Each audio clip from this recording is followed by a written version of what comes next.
This is 2018 bar questions and suggested answers on remedial law.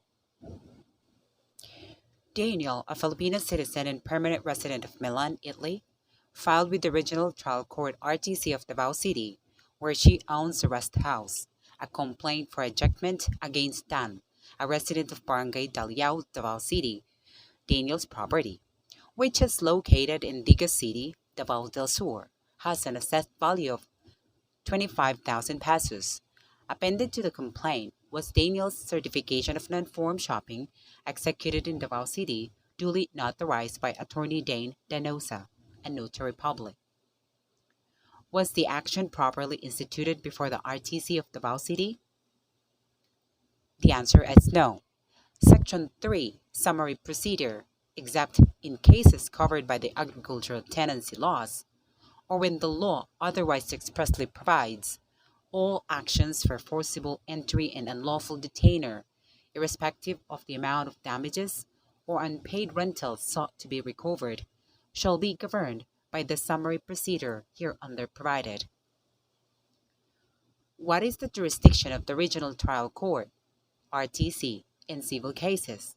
What is the jurisdiction of Metropolitan Trial Court, METC, Municipal Trial Court, MTC, Municipal Circuit Trial Court, MCTC, in civil cases? Pursuant to Section 19 of BP 129, as amended by RA 7691, the RTCs shall, in civil cases, exercise exclusive jurisdiction, original jurisdiction, in all civil actions which involve the title to, or possession of, real property, or any interest herein, where the assessed value of the property involved exceeds 20,000 pesos, or for civil actions in Metro Manila, where such value exceeds 50,000 pesos, except actions for forcible entry into an unlawful detainer of lands or buildings, original jurisdiction over which is conferred upon the Metropolitan Trial Courts, Municipal Trial Courts, and Municipal Circuit Trial Courts. Cabrera versus Francisco 704, SCRA 103, August 28, 2013. Should the complaint be verified or is the certification sufficient? The answer is Section 3, letter B, Rules on Summary Procedure. To assess, all pleadings shall be verified. Q. Is the non-verification of a pleading jurisdictional in character? The answer is no. The verification of a pleading is a formal and not a jurisdictional requirement. It is intended to assure that the allegations in a pleading are true and correct. As such, the court may order the correction of unverified pleadings, or it may act on them and waive strict compliance with the rules. Bacular versus VL, Makabili Memorial Hospital. Question number 2. Denise, Inc., and David, both stockholders owning collectively 25% of Darwinkle Incorporation, filed an action before the RTC of Makati to compel its Board of Directors, BOD, to hold the annual stockholders meeting, ASM, on June 21, 2017, as required by Darwinkle's Incorporation's bylaws, with prayer for preliminary mandatory injunction to use as record date April 30, 2017. The complaint alleged, among others, that the refusal to call the ASM, or Annual Stockholder Meeting, on June 21, 2017 was rooted in the plan of the BOD to allow DataBank, which would have owned 50% of Darwinkle Incorporation after July 15, 2017, to participate in the ASM to effectively dilute the complainant's shareholdings and ease them out of the BOD. Denise Incorporation and David paid the amount of $7,565 as filing fees based on the assessment of the clerk of court. The BOD filed a motion to dismiss on the ground of lack of jurisdiction. They averred that the filing fees should have been based on the actual value of the shares of Denise Incorporation and David, which were collectively worth $450 million. If you were the judge, will you grant the motion to dismiss? Answer: I can't find the answer. Attorney Moya left this out, so let's park it first and let's go back to it. Another question is, how is an action ascertained as one capable or not of pecuniary estimation? Which court has the jurisdiction to try the case? The Supreme Court, in ascertaining if an action is capable or not of pecuniary estimation, restated in Ungria versus Court of Appeals the criterion laid down in Singson versus Isabella Samuel. That says, in determining whether an action is one, the subject matter of which is not capable of pecuniary estimation, the Supreme Court has adopted the criterion of first ascertaining the nature of the principal action or remedy sought. If it is primarily for the recovery of a sum of money, the claim is considered capable of pecuniary estimation, and whether jurisdiction is in the municipal court or in the courts of first instance, now regional trial court, would depend on the amount of the claim. However, where the basic issue is something other than the right to recover a sum of money, where the money claim is purely incidental to or a consequence of the principal relief sought, the Supreme Court has considered such actions as cases where the subject of the litigation may not be estimated in terms of money and are cognizable exclusively by the courts of first instance, now RTC, Cabrera versus Francisco. So I guess that's the answer to the second question. Q. Distinguish prohibitory from mandatory injunction. Prohibitory injunction requires a party to refrain from doing a particular act, whereas mandatory injunction, which commands a party to perform a positive act to correct a wrong in the past. A writ of preliminary mandatory injunction, however, is more cautiously regarded because it commands the performance of an act. C versus Auto Bus Transport System. 686/707, December 3, 2012. Question 4. I didn't see question 3. Dorton Incorporation, or Dorton, sued Deborah Commodities Incorporation, or Deborah for short, Daniel and Debbie in the RTC of Manila for recovery of sum of money. The complaint alleged that on October 14, 2017, Deborah obtained a loan from Dorton in the amount of $10 million with interest of 9% per annum.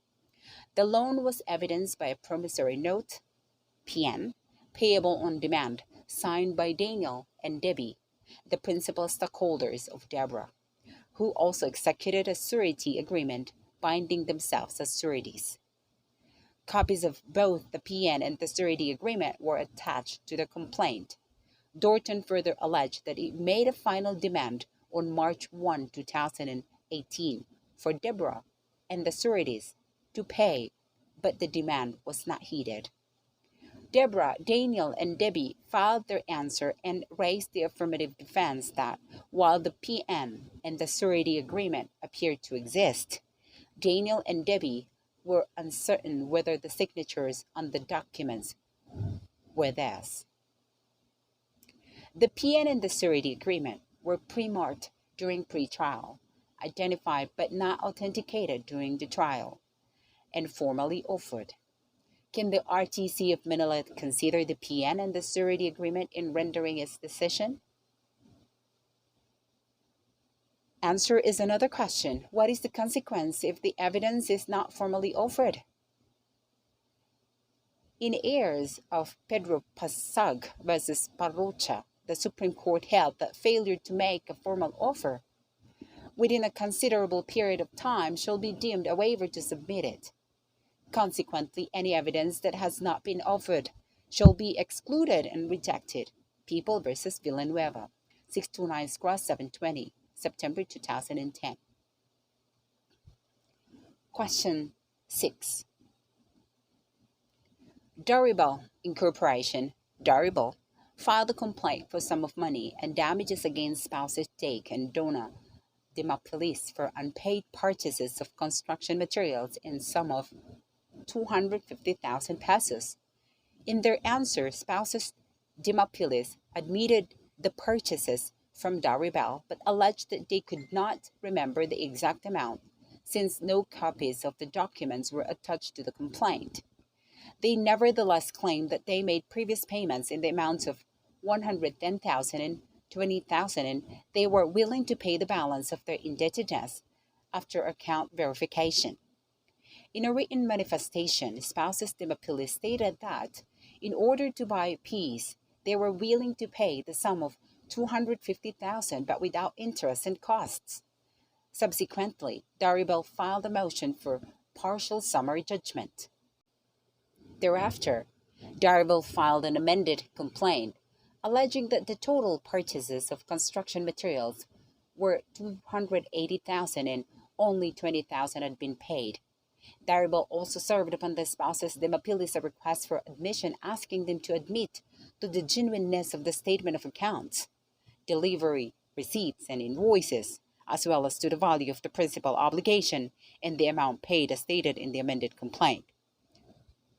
Daribel thereafter amended the complaint anew.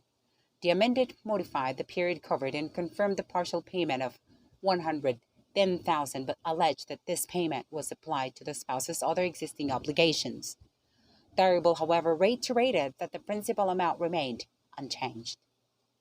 Can the amendment of the complaint be allowed if it substantially alters the cause of action? The answer is no, because it is considered as a supplemental pleading under Section 6, Rule 10, Rules of Court, and not an amendment under Section 1 and 2 of the same rule. Thus, a supplemental pleading states that transactions, occurrences, or events which took place since the time the pleading sought to be supplemented was filed.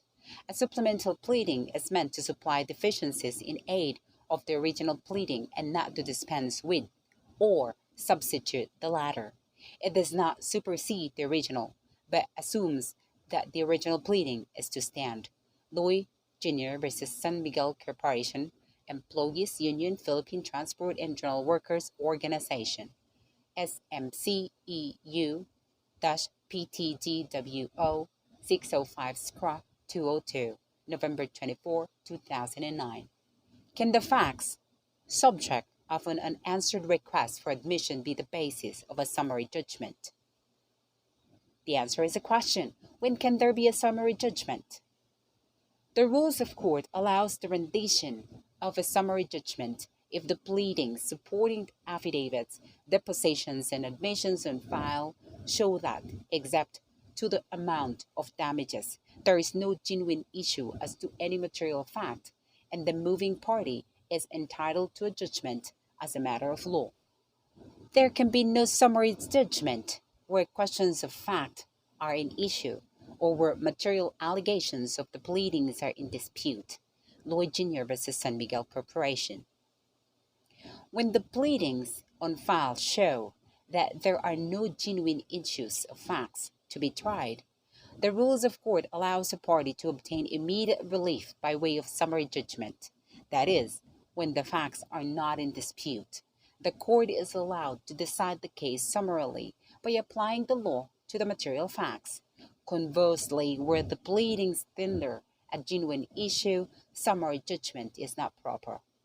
Ferrer versus Diaz 619-226, April 2010. Question 7. Dory Enterprises, or Dory for short, leased to Digna Corporation or Digna, a parcel of land located in Diliman, Quezon City. During the term of the lease, Digna was informed by DBS Banking Corporation or DBS that it had acquired the leased property from the former owner, Dory, and required Digna to pay the rentals directly to it. Digna promptly informed Dory of DBS' claim of ownership. In response, Dory insisted on its right to collect rent on the leased property. Due to conflicting claims of Dory and DBS over the rental payments, Digna filed a complaint for interpleader in the RTC of Manila. Digna prayed that it be allowed to consign in court the succeeding monthly rentals and that Dory and DBS be required to litigate their conflicting claims. It later appeared that an action for nullification of a decision and pago was filed by Dory against DBS in the RTC of Quezon City. In said case, Dory erased the issue as to which of the two corporations had a better right to the rental payments. Dory argued that to avoid conflicting decisions, the interpleader case must be dismissed. Does the action for nullification of the decision in pago bar the filing of the impleader case? Answer is yes. Question: what are the elements of forum shopping? The answer: to constitute forum shopping, the following elements must be present: identity of the parties, or at least of the parties who represent the same interest in both actions. Identity of the rights asserted and relief prayed for, as the latter is founded on the same set of facts. And 3. Identity of the two preceding particulars, such that any judgment rendered in the other action will amount to res judicata in the action under consideration or will constitute litis pendentia. Commissioner of Custom versus Philippines Shell Petroleum Corporation, or PSPC, 791-82, April 20, 2016. Question 8. Spouses Dundun and Donna Dumdum owned a residential lot in the Pitan City. Doy Dogan bought said lot and took possession thereof with the promise to pay the purchase price of 2 million within a period of 6 months. After receiving only 500,000 pesos, spouses Dumdum executed the deed of absolute sale and transferred the title to Doy Dogan. The balance was not paid at all. Spouses Dumdum, through counsel, sent a demand letter to Doy Dogan to pay the balance of 1.5 million plus interest of 150,000. Doy Dogan responded in a letter by saying that while the remaining balance is admitted, the interest charge is excessive. There being no payment, spouses Dumdum filed with the RTC of the Quezon City a complaint for reconveyance with damages against Doy Dogan. In his answer, Doy Dogan raised, by way of affirmative defense, that the purchase price had been fully paid, and for this reason, the complaint should have been dismissed. Spouses Dumdum then filed a motion for judgment on the pleadings, which was granted by the RTC of the Quezon City. The court awarded 1.5 million actual damages representing the balance of the purchase price and 200,000 as moral damages, 200,000 as exemplary damages, and 90,000 as interest, 50,000 as attorney's fees, and 5,000 as court of suit or cost of suit. Was it proper for the RTC of the Quezon City to grant the motion for judgment on the pleadings? Answer: in a proper case for judgment on the pleadings, there is no ostensible issue at all because of the failure of the defending party's answer to raise an issue. Thus, if an answer does in fact specifically deny the material averment of the complaint and or asserts affirmative defenses, allegation of new matter which, while admitting the material allegations of the complaint expressly or impliedly, would nevertheless prevent or bar recovery by the plaintiff, a judgment on the pleadings would naturally be improper. In a buy-bust operation, this is question 10, 30 kilos of shabu were seized from Dave and Daryl. They were arrested and placed on inquest before prosecutor Danilo Duan, who ordered their continued detention. Thereafter, the information for the sale and distribution of shabu was filed in court. When arraigned, Dave and Daryl pleaded not guilty to the charge. During pre-trial, counsel for both of the accused raised for the first time the illegality of the arrest. The case proceeded to trial.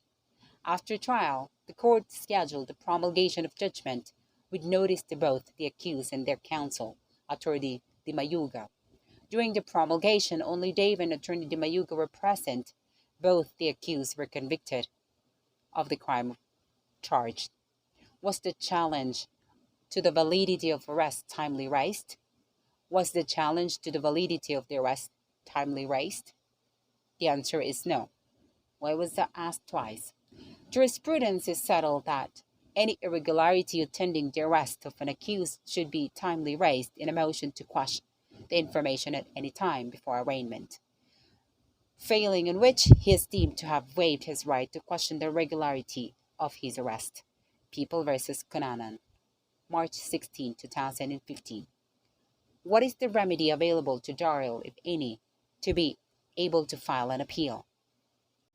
Answer Section 6, Rule 120, Rules of Court. If the judgment is for conviction and the failure of the accused to appear was without justifiable cause, he shall lose the remedies available in these rules against the judgment, and the court shall order his arrest within 15 days from promulgation of judgment. However, the accused may surrender and file a motion for leave of court to avail of these remedies. He shall state the reason for his absence at the scheduled promulgation, and if he proves that his absence was for a justifiable cause, he shall be allowed to avail of said remedies within 15 days from notice. Question 11. In 2007, Court of Appeals Justice C.A. Justice Dred Dong, or J. Dong, was appointed to the Supreme Court as Associate Justice. Immediately after the appointment was announced, several groups questioned his qualification to the position on the ground that he was not a natural-born Filipino citizen. In the same year, the court issued an order enjoining him from accepting the appointment or assuming the position and discharging the function of his office until he is able to successfully complete all the necessary steps to show that he is a natural-born Filipino citizen of the Philippines. However, he continued to exercise his functions as C.A. Justice. Since the qualification of a natural-born citizen applies as well to C.A. Justices, Attorney Dacio, a practicing lawyer, asked the Office of the Solicitor General OSG, through a verified request, to initiate a co-warrant to proceeding against J. Dong in the latter's capacity as incumbent C.A. Justice. The OSG refused to initiate the action on the ground that the issue of J. Dong's citizenship was still being litigated in another case. When the OSG refused to initiate a co-warrant to proceeding, Attorney Dacio filed a petition for certiorari against the OSG and certiorari and prohibition against J. Dong. The petition for certiorari against the OSG alleged that the OSG committed grave abuse of discretion when it deferred the filing of a co-warrant to a proceeding against J. Dong, while the petition for certiorari and prohibition against J. Dong asked the court to order him to cease and desist from further exercising his powers, duties, and responsibilities as C.A. Justice.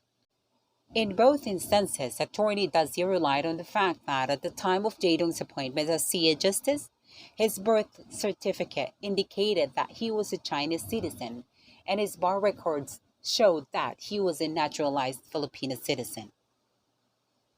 May the OSG be compelled in an action for certiorari to initiate a co-warrant to proceeding against J. Dong? The answer is, it is to be stressed that in every special civil action under Rule 65, a party seeking the writ, whether for certiorari, prohibition, or mandamus, must be able to show that his or her resort to such extraordinary remedy is justified by the absence of an appeal, or any plain, speedy, and adequate remedy in the ordinary course of law. He must allege in his petition and establish facts to show that any other existing remedy is not speedy or adequate. Candelaria versus Regional Trial Court, Branch 42, City of San Fernando, Pampanga, 730 Scra, 14 of July, 2014. Denny, this is question 13. is on trial for homicide. The prosecution calls Danilo, a police officer who interviewed the victim, Drew, shortly after the shooting. Danilo's testimony is being offered by the prosecution for purposes of proving that 1. Drew is now dead. 2. While in the emergency room, Drew was posting his medical condition on Facebook and was liking the posts of his Facebook friends. 3. Drew asked the nurse for water but was refused because he was bleeding, which subsequently angered Drew. And 4. That before dying, Drew signed a statement in which he identified Denny as the shooter. Is the proposed testimony of Danilo admissible? Answer is another question. What is the exception to the non-application of the hearsay rule? Explain. While the testimony of a witness regarding a statement made by another person given for the purpose of establishing the truth of the fact asserted in the statement is clearly hearsay evidence, it is otherwise if the purpose of placing the statement on the record is merely to establish the fact that the statement or the tenor of such statement was made. Regardless of the truth or falsity of a statement, when what is relevant is the fact that such statement has been made, the hearsay rule does not apply and the statement may be shown. Spinelli versus People. Question 15. Attorney Dalmasio, the director of the National Bureau of Investigation, applied for a search warrant before the executive judge of RTC, Manila. He alleged in his application that a certain alias Django was keeping about 10 kilos of shabu in a wooden cabinet located at the land store in Paseo de Santa Rosa, Laguna. The executive judge of Manila personally examined Attorney Dalmasio and his witnesses and thereafter issued the search warrant, particularly describing the place to be searched and the items to be seized.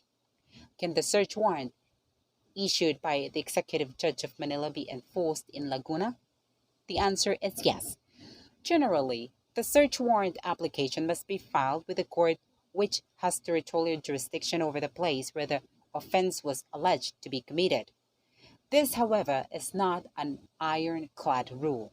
For compelling reasons, which must be expressly stated in the application, a search warrant application may be filed in a court other than one having jurisdiction over the place where the purported offense was committed and where the search warrant shall be enforced. Petron Gazul LPG Dealers Association versus Lao, 797-65, 18 of July 2016.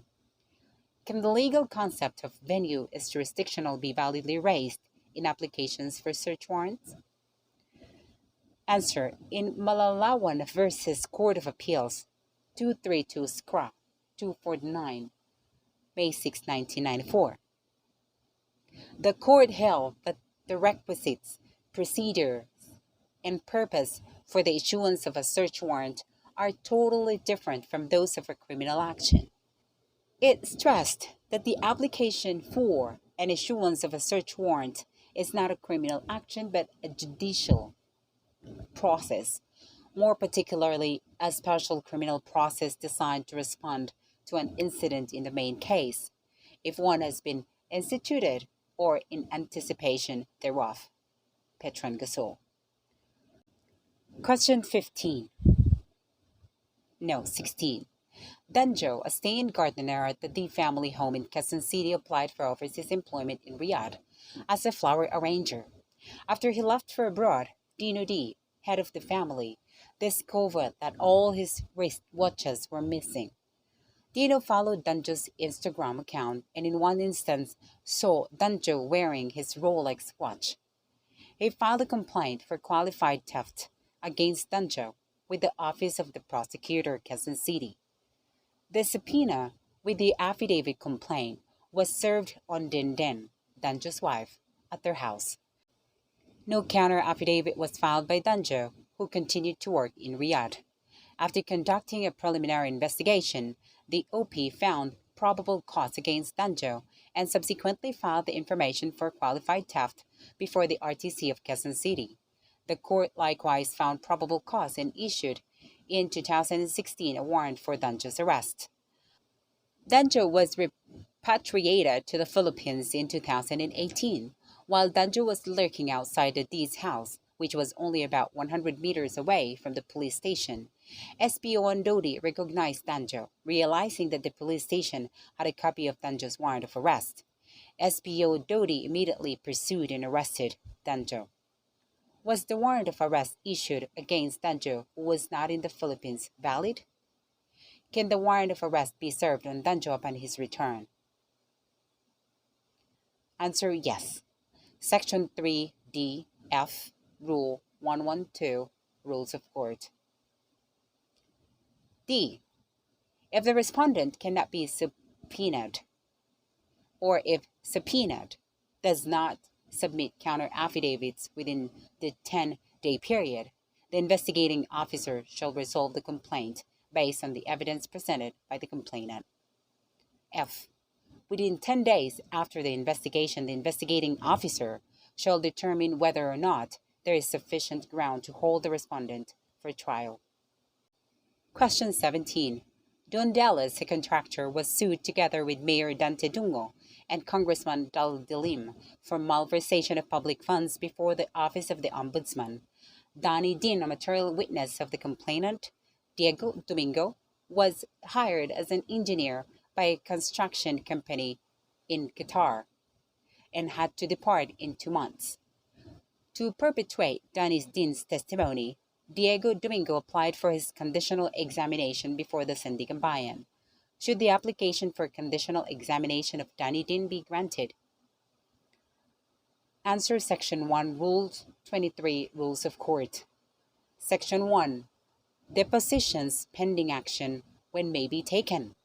By leave of court after jurisdiction has been obtained over any defendant or over property which is the subject of the action, without such leave of after an answer has been served, the testimony of any person, whether a party or not, may be taken at the instance of any party by deposition upon oral examination or written interrogatories. The attendance of witnesses may be compelled by the use of a subpoena as provided in Rule 21. Depositions shall be taken only in accordance with these rules. The deposition of a person confined in prison may be taken only by leave of court on such terms as the court prescribes. What are the instances when defendant can take depositions? The 2 instances are as follows. After the court has acquired jurisdiction over the defendant or the property subject to the action, and after an answer has been served. Both instances presuppose that the court has already acquired jurisdiction over the defendant. Disney versus Sandiganbayan, July 5, 2010. VDA de Manguera versus Resource. The Supreme Court reiterated the basic rule that all witnesses shall give their testimonies at the trial of the case in the presence of the judge. This is especially true in criminal cases in order that the accused may be afforded the opportunity to cross-examine the witnesses pursuant to his constitutional right under Section 14, Number 2, Article 3 of the Constitution to confront the witnesses face to face. It also gives the parties and their counsel the chance to propound such questions as they deem material and necessary to support their position or to test the credibility of said witnesses. Lastly, this rule enables the judge to observe the witness's demeanor. This rule, however, is not absolute.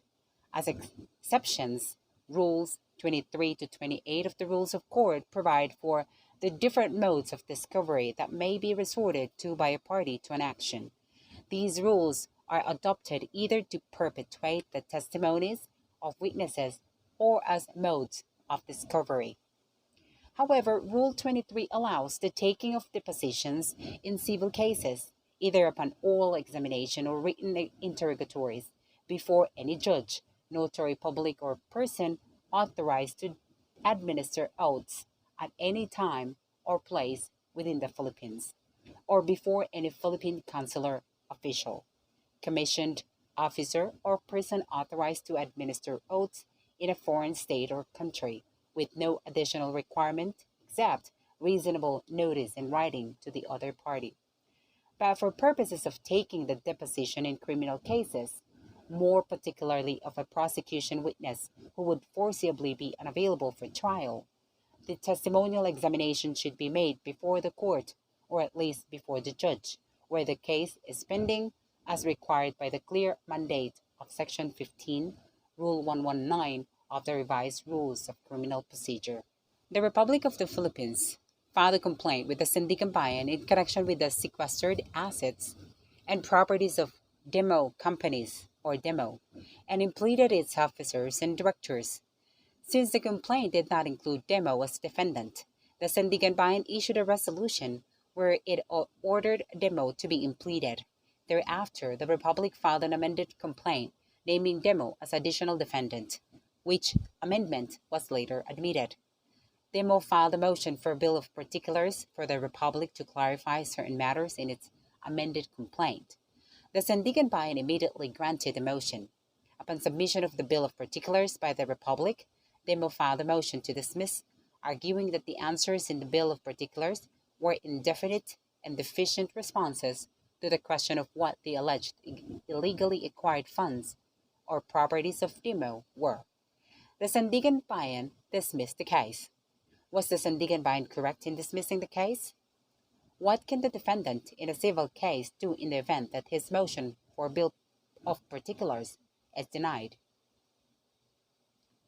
Answer Section 9, Rule 116, Rules of Court.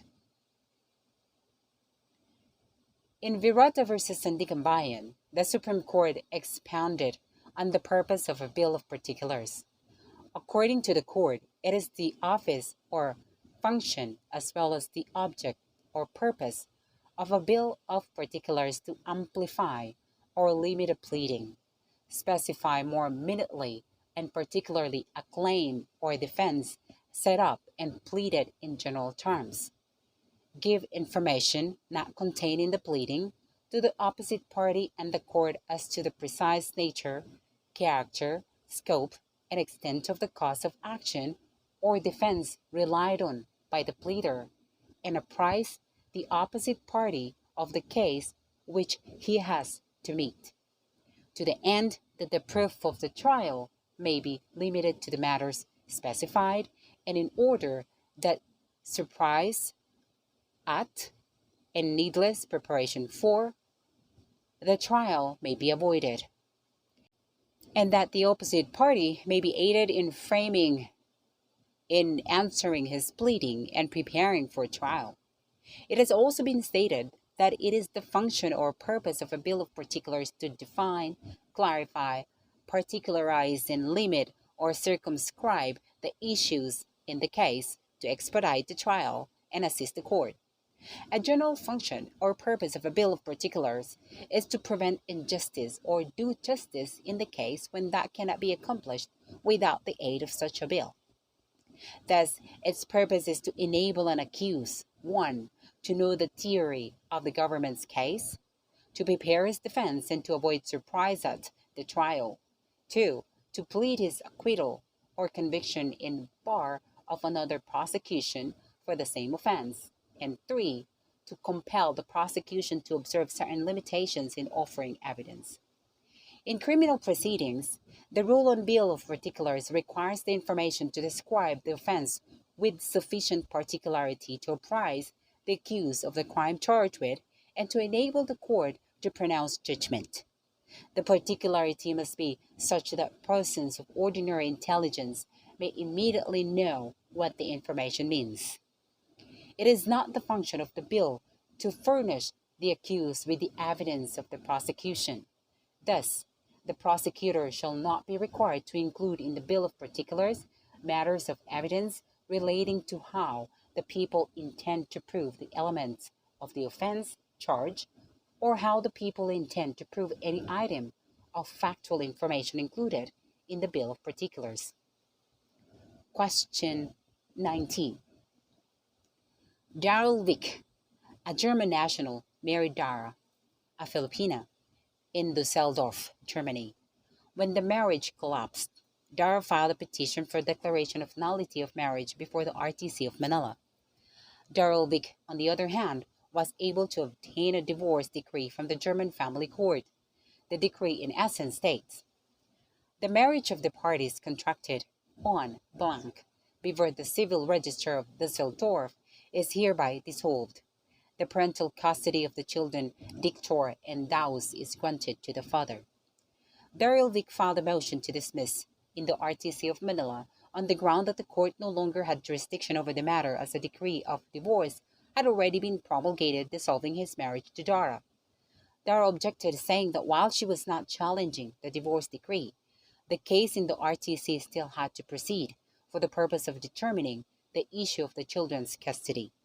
Daryl Vick counters that the issue had been disposed of in the divorce decree, thus constituting res judicata.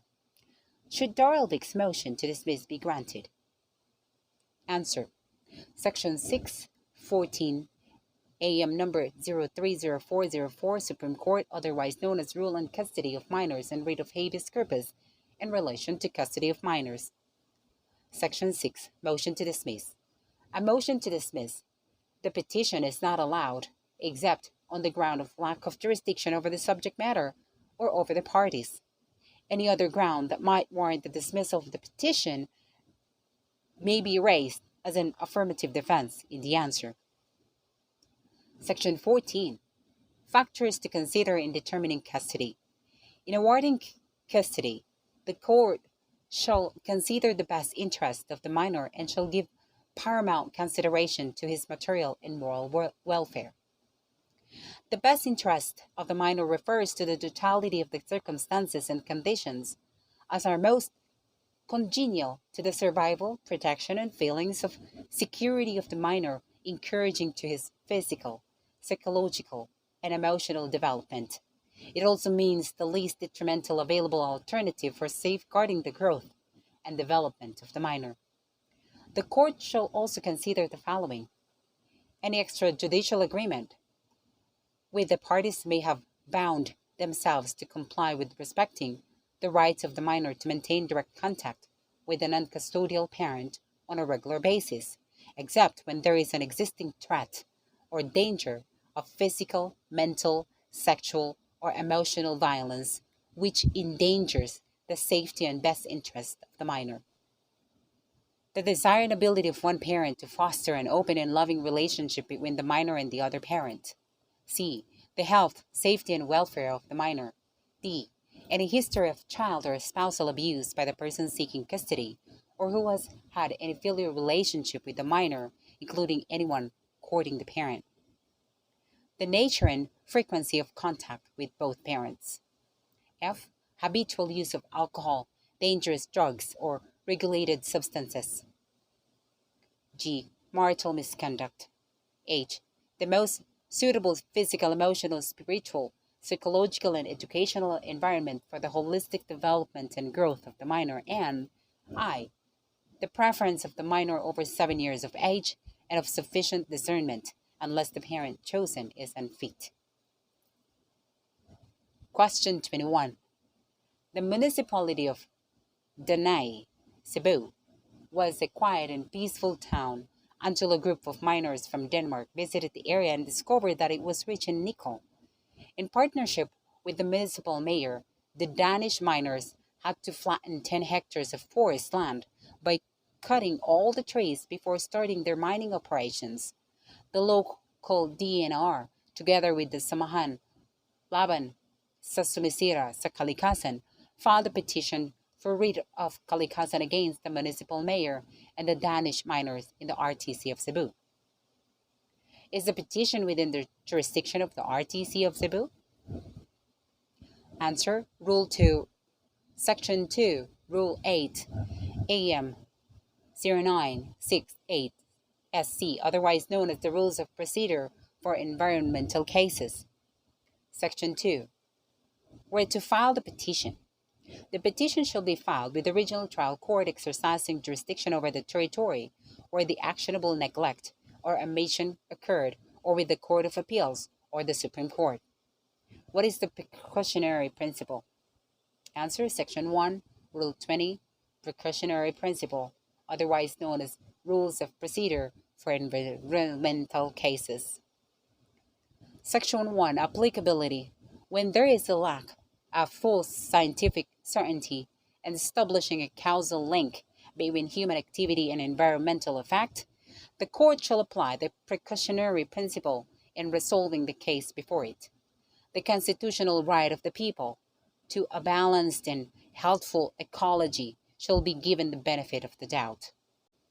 Precautionary principle says that when human activities may lead to threats of serious and irreversible damage to the environment that is scientifically plausible but uncertain, actions shall be taken to avoid or diminish that threat. Rule on kalikasan. As a special civil action, and thus conceptualized as an extraordinary remedy, it aims to provide judicial relief from threatened or actual violations of the constitutional right to a balanced and healthful ecology of a magnitude or degree of damage that transcends political and territorial boundaries. It is intended to provide a stronger defense for environmental rights through judicial efforts where institutional arrangements of enforcement, implementation, and legislation have fallen short, and seeks to address the potentially exponential nature of large-scale ecological threats. Padje versus Casino. February 3, 2005, 749 Scra 39. Echoing the words of Attorney Salvador Moya, thank you for listening. Hopefully you learned something. I think I did. You can also go ahead and drop me a comment of a particular topic you want me to read. So see you on the next upload, and if you haven't subscribed yet, go ahead and hit the subscribe button and let's get it together. Thank you.